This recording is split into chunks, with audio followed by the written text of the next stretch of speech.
Posgrados de Universidad Mayor presenta.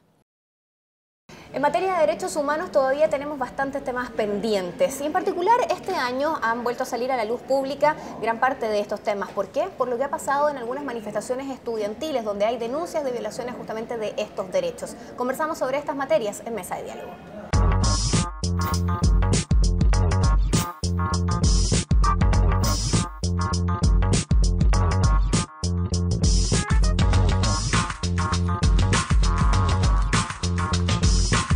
Mesa de Diálogo, desde la Confitería Torres. Estamos con Lorena Fríes, abogada y directora del Instituto Nacional de Derechos Humanos.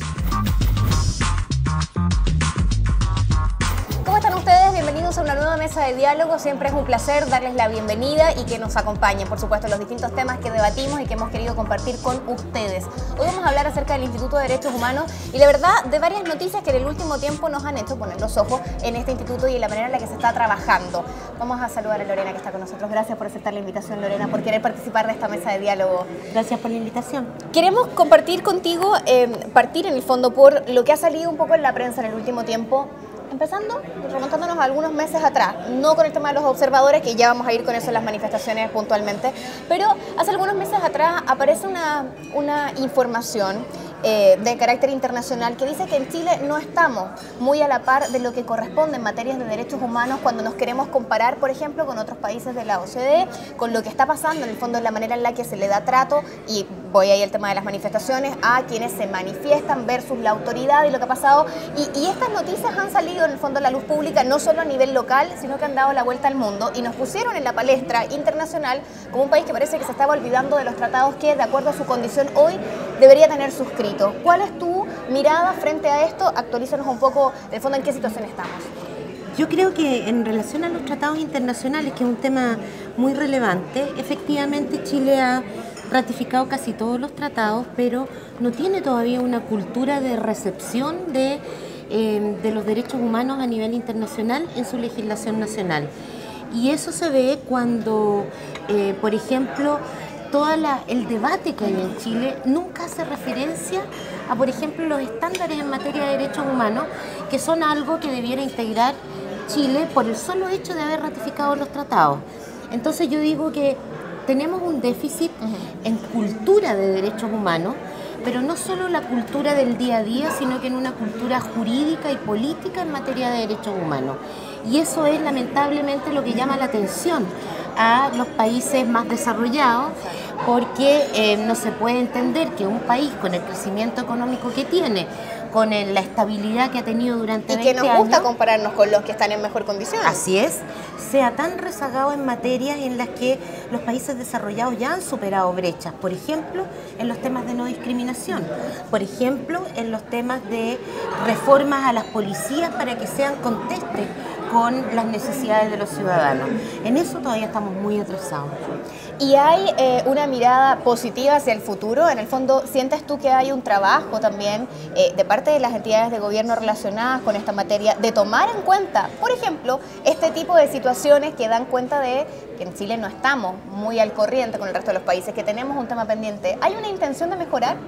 Yo creo que no es generalizada, pero que se puede hablar de sectores que están en esa predisposición y que tiene que ver con entender que Chile hace parte de una comunidad global, que la globalización no pasa solamente por tratados de libre comercio, sino que también tiene que ver con mejorar los estándares de vida de las personas, y eso tiene que ver con los avances que han habido en el mundo en materia de derechos humanos. Allí yo te diría que hay un sector dentro de la derecha, por ejemplo, que entiende que esto debe ser así, pero hay sectores más duros, mucho más rezagados, y que miran con mucho recelo esto, entre otras cosas porque no ha pasado el suficiente tiempo todavía para que gente que participó o que tuvo algún nivel de relación o de cargo durante la dictadura hoy día esté al margen. Tienen cargos políticos y por lo tanto se mira este tema con mucha desconfianza, como si fuera un tema del cual se apropió la izquierda. Izquierda igual derechos humanos. Sí. Y eso no es así. Todo Estado democrático hoy día en un país desarrollado tiene como base el cumplimiento de los derechos humanos. Eso todavía en Chile no es una realidad. Suena un poco irritante en el fondo que el tema se lleve a una semejanza tan básica, como decir derechos humanos igual izquierda, cuando estamos hablando de algo mucho más importante. ¿Qué tan grande es el paraguas del Instituto de Derechos Humanos? Porque cuando hablamos de derechos humanos podemos estar hablando del tema de la no discriminación, hay conflictos mapuches en este momento, está el tema de los estudiantes, que tal vez son noticias que al ponerse en la palestra pública nos hacen mirar el tema de los derechos humanos, pero me imagino que es bastante más amplio. Es muy amplio porque abarca la totalidad de los derechos humanos. Lo que pasa es que en Chile, y eso nosotros lo hemos constatado por una encuesta que hicimos el año pasado, todavía la percepción que hay sobre el tema de los derechos humanos está basada en la experiencia histórica que vivimos. Por lo tanto, se entiende que derechos humanos son aquellos que se violaron durante la dictadura. Y la verdad es que esos efectivamente eran derechos humanos, pero hay muchos más. Y Chile ha estado conteste o ha sido coherente en firmar todos los tratados que desde entonces se han desarrollado. Convención sobre los derechos migrantes, Convención sobre derechos de las mujeres, niños, niñas y adolescentes, pueblos indígenas, o sea, you name it, o sea, de todo. Entonces tenemos a nivel de tratados una paleta muy grande de temas y el mandato del instituto es justamente la promoción y protección de los derechos reconocidos en la Constitución y en los tratados internacionales. Por lo tanto, claro, los medios de comunicación nos ven en algunos temas, pero la verdad es que todos los temas de derechos humanos están bajo el alero del instituto. ¿Y cómo funciona el instituto? ¿Funciona también en una posición de fiscalizador, por ejemplo, de que se cumpla, por ejemplo, estos mismos tratados de los que estábamos hablando, de fomento, de difusión? ¿Cómo es el funcionamiento? Es que el mandato, la ley del instituto es una ley interesante en el sentido de que mezcla tipos de atribuciones. Por una parte es la promoción, es decir, educación, generar una cultura de derechos humanos, promover la cooperación para que los poderes del Estado se adecúen a los estándares en materia de derechos humanos. Y por otro lado es la protección, es decir, denunciar cuando se violan los derechos humanos. Cuando se violan los derechos humanos estamos hablando de agentes y funcionarios del Estado, no estamos hablando de particulares. Claro, estamos hablando de un delito. No, porque los delitos son entre particulares. Estamos Exacto. hablando de que cuando un agente del Estado viola un derecho a una persona, ahí estamos ante una violación de derechos humanos. Donde en el fondo se ejerce una posición de poder que es la que da ventaja para que esto se pueda... Que es lo que no se logra entender en muchos sectores de la sociedad cuando nos dicen ustedes tienen un sesgo en contra de Carabineros. No, señores, no tenemos un sesgo. Lo que pasa es que los carabineros, como cuando atenta contra un particular, es una violación de derechos humanos. Si un particular atenta contra otro particular, estamos hablando de un delito. Y de eso no nos hacemos cargo porque para eso está la justicia. El punto es quién defiende o protege a los ciudadanos frente al abuso de poder que puede haber del Estado. Así surgen los derechos humanos durante la Revolución Francesa. ¿Tienes tú la sensación de que en general en la ciudadanía está como asentada esta mirada de un cierto grado todavía de impunidad, a pesar de que siento que hemos avanzado en términos personales bastante justamente en los juicios que corresponde a este tipo de materia? Pero hay una sensación en términos generales de un grado de impunidad. Por ejemplo, lo vemos en lo que pasa con algunos miembros de la iglesia que han estado vinculados a situaciones de pedofilia y que se dice no lo juzgan porque hay... Bueno, en fin, hay una serie de situaciones. Y en general la ciudadanía ha dado muestras durante este último año de estar muy decepcionada de las instituciones, de no creer en las cifras, de muchas cosas que en el fondo un poco ya dicen no creemos en lo que está pasando. ¿Tienes tú la misma sensación de que hay una especie de creencia que cuando se trata de la violación de un derecho humano, en el fondo que estamos hablando de una autoridad cometiendo este delito, entonces hay un cierto grado de impunidad todavía? Yo creo que sí, que hay, y que no es solo una percepción, también es una realidad.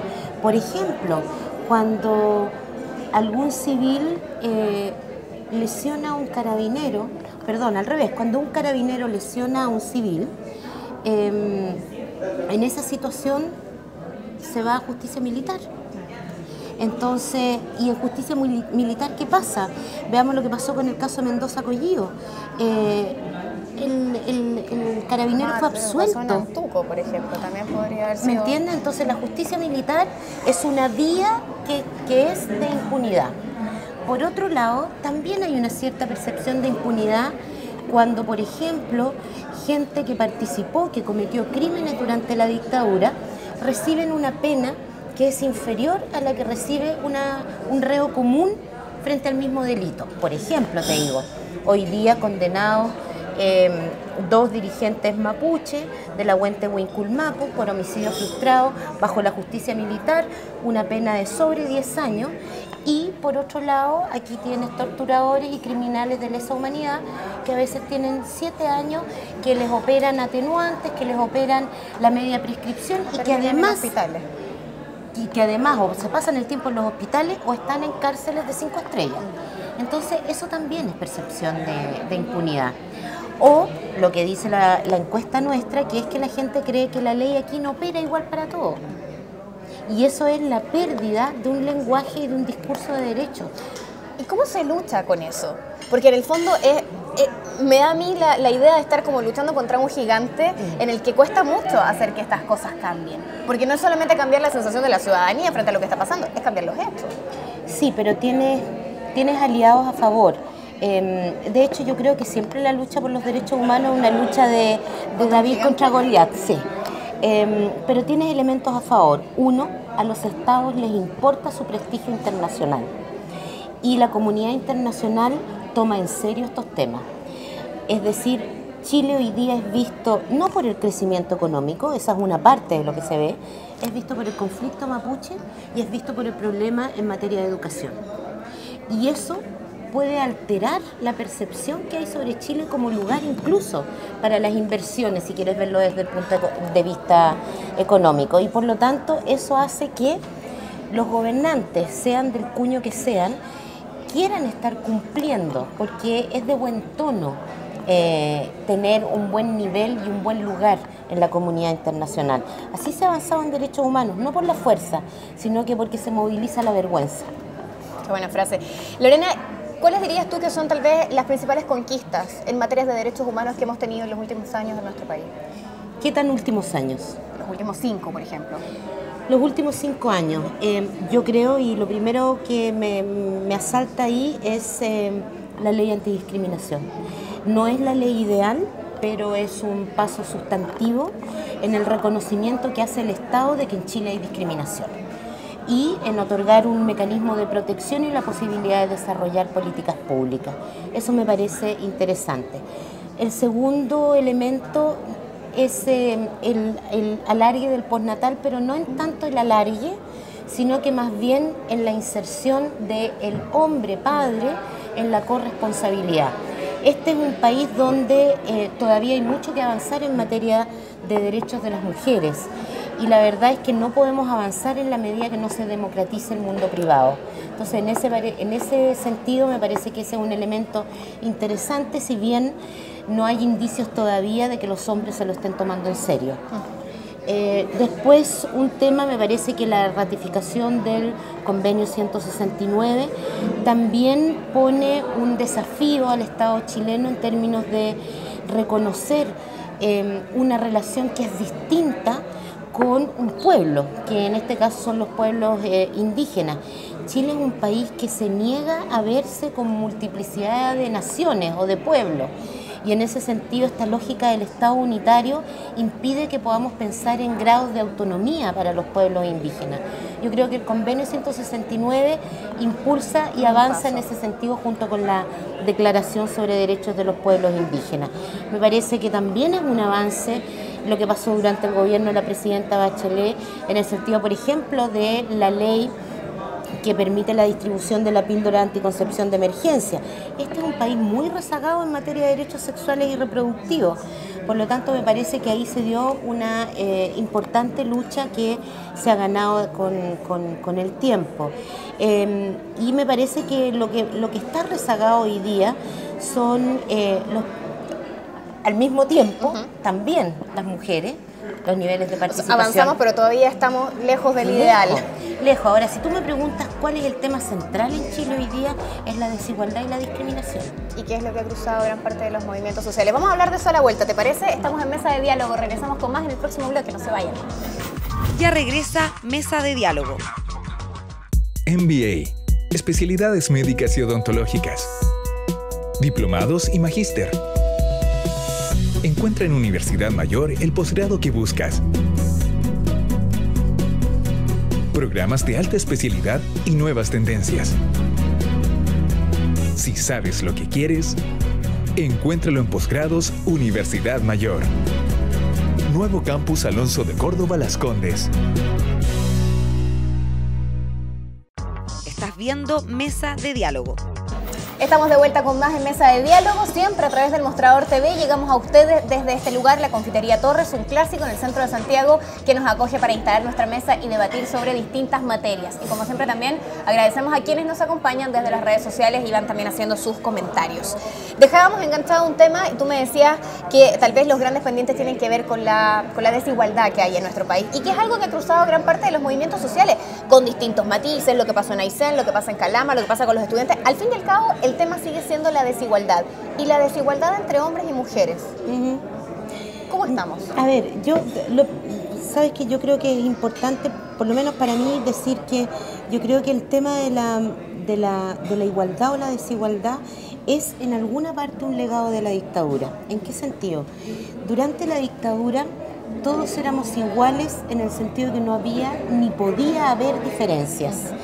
Es la época en que se derogan las leyes, por ejemplo, que dan un tratamiento especial, por ejemplo, a los mapuches. De ahí en adelante este país asumió un concepto de igualdad que es de asimilación total, no hay diferencia. Y lo que ha empezado a surgir con el tiempo es justamente esa diversidad, la necesidad de que se reconozcan diferencias y a propósito de eso, distintas. Exactamente, y de que hayan medidas que sean distintas para que haya igualdad. Y ahí, claro, una de las relaciones quizás más antiguas en términos de subordinación es la relación entre hombres y mujeres. Chile es uno de los países con la estabilidad democrática que tiene el más bajo nivel de participación en cargos de representación política de las mujeres. ¿Y tú tuviste que decir esto en las Naciones Unidas? Yo tuve que decir esto en Naciones Unidas. Tuve que decir que no alcanza con capacitar a las mujeres para el liderazgo, ni alcanza con decir queremos más mujeres en el poder. Aquí lo que se requiere son medidas de acción afirmativas que hagan que los espacios de poder sean equilibrados entre hombres y mujeres. Porque si no, el 52% de la población que somos no se ve representado en las distintas No basta con la intención. No basta con la intención. También tuve que decir que efectivamente todavía tenemos una tasa de participación laboral las mujeres que es baja en términos de la OCDE y en términos también de América Latina, un 48% al que hemos llegado, pero que cómo lo hemos logrado también, con trabajos precarios, con trabajos sin contrato, informales y que por lo tanto no necesariamente significan un cambio en la situación de pobreza de las mujeres. Un tremendo costo familiar porque no hay conciliación entre vida pública y vida privada. Es el país en que las mujeres más sedantes consumen en América Latina. Tiene que ver también con que se entregan una serie de canales, pero ya no podemos más. Entonces a mí me parece que ahí hay un tema, y eso lo tuve que decir en Naciones Unidas.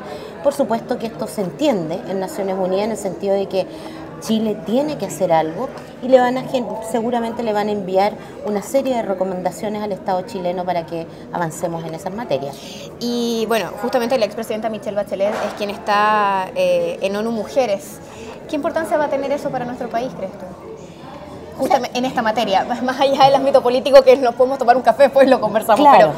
Pero yo creo que es una vergüenza para Chile teniendo a la expresidenta como secretaria general adjunta en tema de derechos de las mujeres, que tengamos un récord que es menor a otros países de América Latina. O sea, es impresentable la falta de autonomía económica que tienen las mujeres en Chile y es impresentable la falta de autonomía política que tienen las mujeres en Chile y también es impresentable la falta de autonomía de los cuerpos que tienen las mujeres en Chile. Bueno, recordemos que el tema del aborto terapéutico quedó en nada. En nada, y eso también y en Argentina se aprobó hace poquito. Exactamente, y esto fue un tema de Naciones Unidas la semana pasada. Preguntarle a Chile por qué no revisaba esa legislación tan draconiana en materia de aborto, porque nadie está pidiendo más que cuestiones tan simples como que frente al riesgo de vida de una mujer, esa mujer pueda decidir si aborta o no. Me acuerdo perfectamente que cuando se hace el nombramiento del gabinete de la expresidenta Bachelet se buscó justamente esta paridad. ¿Es bueno? Absolutamente. ¿Por qué no? Primero es un argumento de justicia y por otro lado yo creo que uno lo vive en la vida cotidiana. Cuando el número de mujeres en una reunión es equivalente o superior al de los hombres, cambia la conversación. Se introducen temas que de otra manera no se incorporan. Entonces, un gabinete, por ejemplo, de solo hombres o con muy pocas mujeres, no logra generar un cambio en la conversación política y por eso se requieren más mujeres en los espacios de poder. ¿Tenemos en este minuto un Chile machista desde la mirada, por ejemplo, del gobierno? Sí, pero no solo desde la mirada del gobierno, desde la mirada del país. Este es un país machista. ¿De qué manera se debe avanzar en esas materias? ¿Cuáles son signos para decir, bueno, estamos frente a una posibilidad de cambio? Yo creo que, por ejemplo, la violencia contra las mujeres es un signo muy brutal del machismo en Chile. Y bajar los niveles de violencia que hoy día también se inician durante el pololeo podría ser un muy buen indicador de que estamos avanzando. Que hoy día las niñitas o las jovencitas sean controladas por el pololo, por lo que se visten, por cómo se visten, por con quién andan, por hasta dónde salen, cuándo salen, a mí me parece que es una proyección muy dañina de este sentido de propiedad que tienen los hombres sobre las mujeres. Y por lo tanto avanzar ahí sería un tema fundamental. Creo que también el hecho de que las mujeres que hoy día están más preparadas en términos educativos que los hombres, que pudieran ganar el equivalente a los hombres en el mismo cargo y o en el trabajo de igual valor, también sería un elemento que haría irrelevante la distinción entre hombre y mujer, que eso es lo que hay que buscar, que esa diferencia, que la diferencia no castigue a las mujeres, sino que sea equiparable, y eso es lo que no es hoy día en Chile.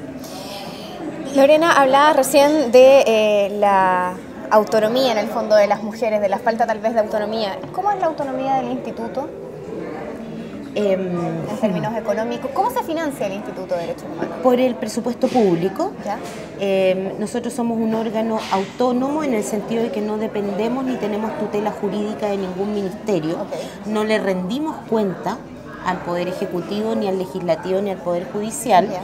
Pero como la mayoría de los poderes y servicios de este país, nuestro presupuesto se define en el Ministerio de Hacienda. O sea, está en discusión ahora. Está en discusión ahora. Ya nos anunciaron más bien qué es lo que vamos a tener y la verdad es que no hay mucho margen de negociación, no hay una conversación equitativa, esto es y no hay más, en el caso del instituto por lo menos.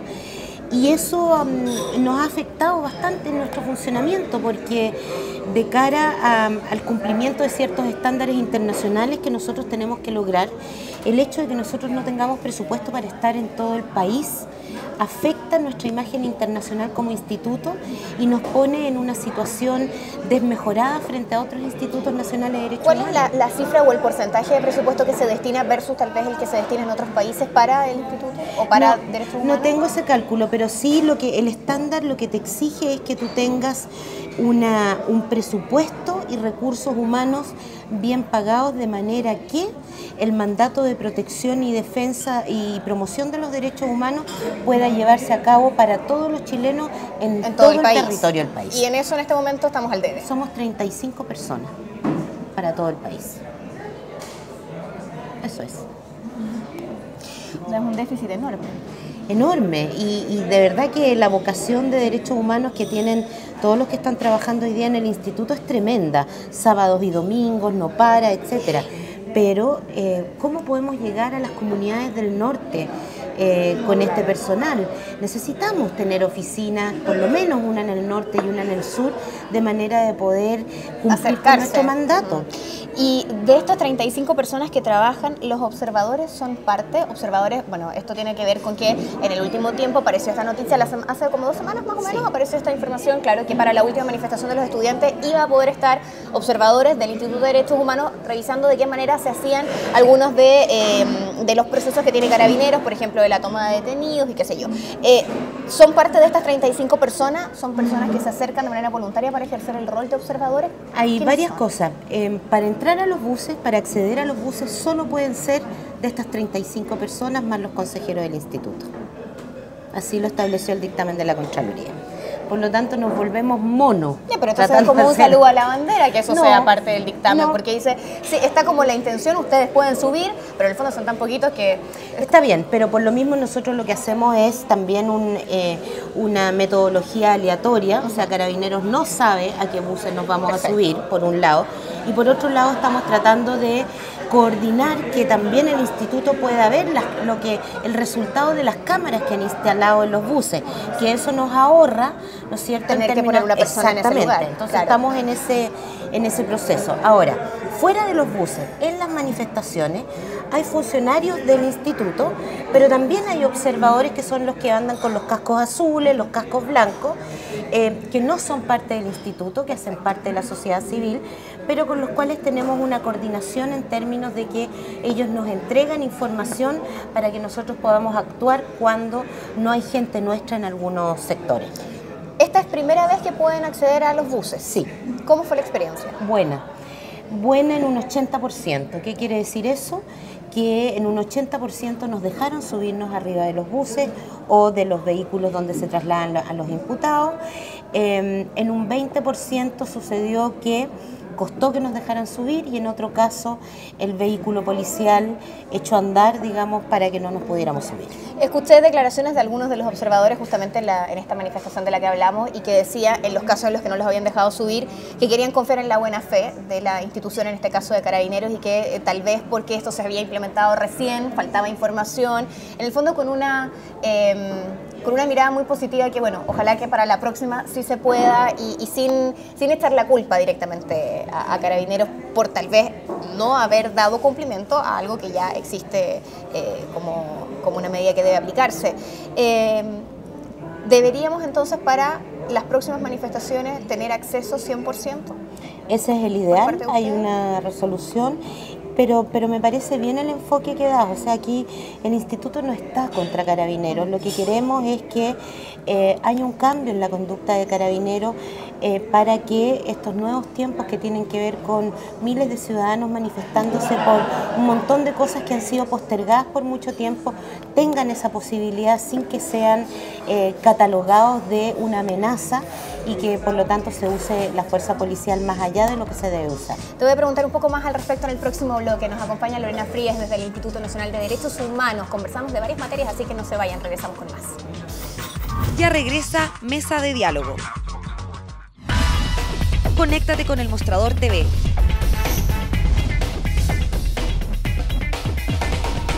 Búscanos en Facebook.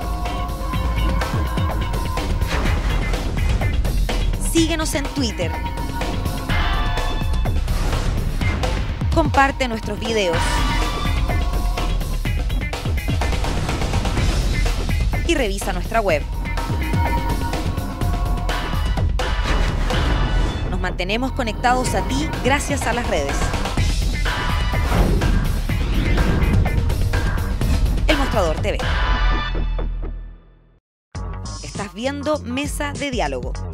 Tercer bloque de Mesa de Diálogo, siempre es un momento para saludar a la Universidad Mayor que nos acompaña y nos permite también llegar hasta ustedes. Un lugar donde puedes continuar tus estudios, programas de alta especialidad y nuevas tendencias. Si sabes lo que quieres, encuéntralo en Universidad Mayor. Estamos con Lorena Frías, que nos acompaña, directora del Instituto Nacional de Derechos Humanos, y hablábamos de esto que entró en vigencia hace muy poco, que tiene que ver con este grupo de observadores que pueden subir a los vehículos policiales y justamente observar de qué manera se están llevando a cabo las detenciones, y tú me decías en un 80% con una satisfacción en el fondo del proceso. Pero ha habido denuncias muy potentes en el último tiempo y sobre todo de estudiantes mujeres que han sido las que han denunciado agresiones físicas de Carabineros con incluso cosas que llegan al tema sexual y bastante complejo.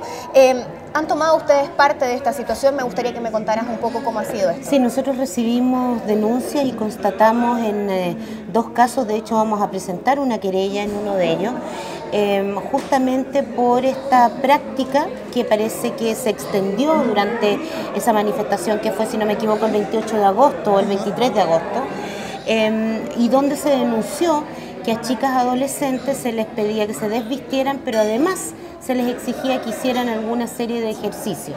Y esto no siempre fue realizado por una carabinera, a veces fue realizado en frente de carabineros, a veces en frente de otros varones, y por lo tanto fuera de lo que sería un criterio más o menos de sentido común de cómo hacer este tipo de cosas. A nosotros nos preocupa esta situación. De nuevo, lo que se muestra ahí, de nuevo, es la cultura machista, esta vez en los agentes del Estado, y cómo no, o sea, el tema de género finalmente permea todas las estructuras, y por lo mismo vamos a presentar una querella. ¿Y hay muchas denuncias de ese tipo? No todas las que quisiéramos, porque entre otras cosas la gente no se atreve a denunciar contra carabineros. Por eso te lo preguntaba. ¿Y por qué no se atreve? Porque en esas situaciones las cosas van a parar a la justicia militar, que no le garantiza a nadie un juicio justo. Por lo tanto, a veces la gente nos cuenta, pero cuando le pedimos que ratifiquen las situaciones, no lo hacen. Súmale además que en caso de que se trata de actos de connotación sexual, las mujeres y las niñas tienden a minimizar o a avergonzarse por estar en esa situación. Por lo tanto, menos aún denuncian. Y la verdad es que para nosotros permanentemente la importancia de que vayan a denunciar es la posibilidad de que nosotros podamos registrar ese tipo de situaciones y sacarlas a la luz pública para que no se vuelvan a producir. Recuerdo además una manifestación, creo que fue el año pasado, cuando estaban en la ribera del río Mapocho, sí, y también hubo estudiantes que fue bastante complejo. Había un bus policial afuera de la Universidad de Chile, donde está la Casa de Derecho, sí. Y también hubo denuncias en ese momento.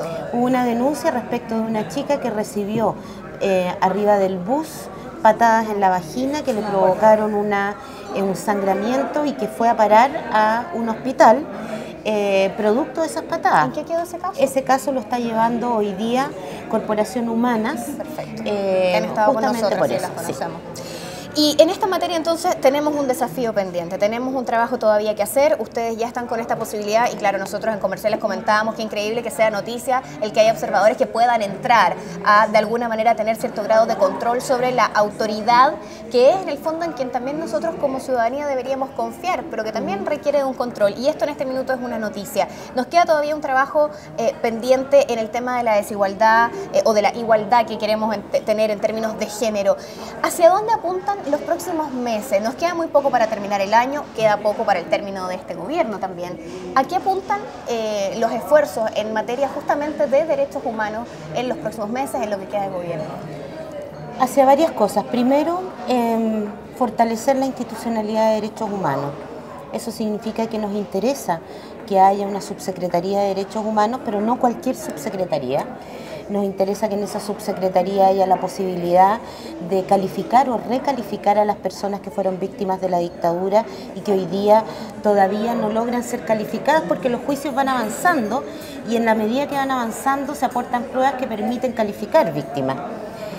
Nos interesa también, yo creo que ese es un gran tema, avanzar en materia de no discriminación, y específicamente creo que un gran desafío es lo que tiene que ver con pueblos indígenas. Nos obliga a pensarnos de otra manera como Estado y como sociedad, y creo que todavía ahí nos falta mucho. Pero también hay una deuda con las personas privadas de libertad que viven en este país en condiciones indignas porque tenemos una paranoia con tratar de meter, ojalá, a la mayor cantidad de gente posible a la cárcel, sea porque asesinó, sea porque se robó una camiseta. En Temuco, como otro efectivamente, país. Entonces la verdad es que con esa lógica no logramos hacer de este país un país de convivencia basado en los derechos humanos, sino que más bien un país que vive en el temor y en la percepción del que está al lado te va a cometer un daño contra ti. Entonces, y eso se logra, creo yo, contribuyendo a crear una cultura y educación en derechos humanos. Eso debiera estar mucho más presente de lo que está. Lorena, antes de terminar, ustedes les toca en el fondo estar permanentemente en tratos, me refiero a estar vinculados, ¿no?, a procesos de juicios, estar en el fondo en medio del tema de la justicia, lidiar con abogados, imagino con fiscales, con todo lo que implica este proceso, que en el último tiempo ha vivido varias situaciones, algunas bochornosas, otras llamémoslas complejas. Y justamente mencionábamos esto de lo que había pasado con este chico que se roba esta camiseta y que recibe una sentencia de 5 años y un día de cárcel, que hoy incluso la madre del muchacho que está siendo el afectado, el que le robó la camiseta, está pidiendo, por favor, está pensando en retirar justamente esta acusación porque parece un poco ridículo en el fondo que tenga una sanción de esa medida comparado con lo que ha pasado con este barrista que termina matando a una persona, confiesa y aún así había quedado en libertad, bueno, ahora ya está detenido. ¿Cómo se explica que haya, desde tu punto de vista, desde el manejo que ustedes pueden tener jurídico de este tipo de situaciones, tal grado de diferencias, que haya tal problema entre la justicia, en este caso como parte del Estado, y estos dimes y diretes que hay de manera permanente con el Poder Ejecutivo, que imagino que también dañan la confianza de la ciudadanía? Yo creo que sí, yo creo que uno de los graves problemas de este gobierno es cómo ha mermado la fe pública. Si tú pensáis que en este país nadie desconfiaba de las cifras, ahora desconfiamos de las cifras después de lo que pasó de la CACEN. Sí, claro. Y eso es muy grave. Y la CEPAL gravísimo. Por otro lado, se habla tan mal de los jueces. La verdad es que los jueces aplican la ley. A mí me parece que las leyes que existen están bien en esta materia y por lo tanto hay un cierto juego sobre la percepción de la gente en torno a la seguridad. Y eso es lo que en el campo nuestro se llama populismo penal, es decir, tratar de resolver a través de la sanción conflictos sociales y además derivar allí como todo lo que puede hacer un gobierno en esta materia. Como una medida ejemplar. Exacto, entonces más mano dura, menos puerta giratoria, todos estos dichos que hay, estos eslogans, pero que en la práctica no son ciertos. La gente, está bien que la gente si delinque por primera vez no sea llevada a la cárcel y haya remisión condicional de la pena. Está bien que se apliquen factores atenuantes. El Ministerio Público hace su trabajo, pero hay un discurso político sobre la delincuencia y sobre la seguridad que hace que finalmente nada sea suficiente. Y por otra parte, creo que lo peor también es que hay una desigualdad en la distribución de la seguridad. Son algunos los sectores, ¿no es cierto?, que exceden a tener esa seguridad y otros que viven en la permanente inseguridad, como por ejemplo la gente que vive en La Legua, que vive en otras poblaciones donde el narcotráfico y otro tipo de situaciones no necesariamente los deja vivir en paz, pero hoy día estamos viviendo casi como en una ciudad, en el caso de Santiago, de guetos. Lorena, para terminar, quiero aprovechar este espacio y pedirte en el fondo que tú también aproveches este espacio donde llegamos sobre todo muchos jóvenes que se conectan con nosotros a través del Mostrador TV y que me gustaría que tal vez nos dijera, dentro de estos desafíos que nos quedan pendientes, ¿cuál es el rol que, por cierto, deberían tener los medios de comunicación? Estamos en un medio de comunicación, aprovecha el espacio. Yo creo que hay una necesidad primero de ampliar la mirada en los medios de comunicación. Estamos dentro de una tiranía de medios que tienen un solo tipo de editorial. Segundo, son medios que no tienen ninguna cultura de derechos humanos y que por lo tanto fácilmente la presunción de inocencia se convierte en culpabilidad antes de que condenen los tribunales. Me parece también que no hay espacio para reflexionar sobre distintos puntos de vista y en ese sentido agradezco a este programa porque están permanentemente presionándote para que digas sí o que digas no. Pero estos temas de los que conversamos son mucho más que un sí y un no. Requieren matices, requieren análisis, requieren convicción y requieren también mucha seducción. Y la seducción se hace con el diálogo. Gracias entonces por estar en esta mesa de diálogo justamente, Lorena. Mucha suerte en todos los desafíos que vienen para el instituto. ¿Te toca viajar pronto nuevamente a ONU? No, me toca, sí a ONU, pero en Nueva York esta vez. Nueva York te toca. Bueno, bien, nos contarás entonces cómo te va al regreso, ¿ya? Gracias por estar junto a nosotros. Gracias también a ustedes por ser parte de esta mesa de diálogo a través del Mostrador TV. Nos vemos en la próxima.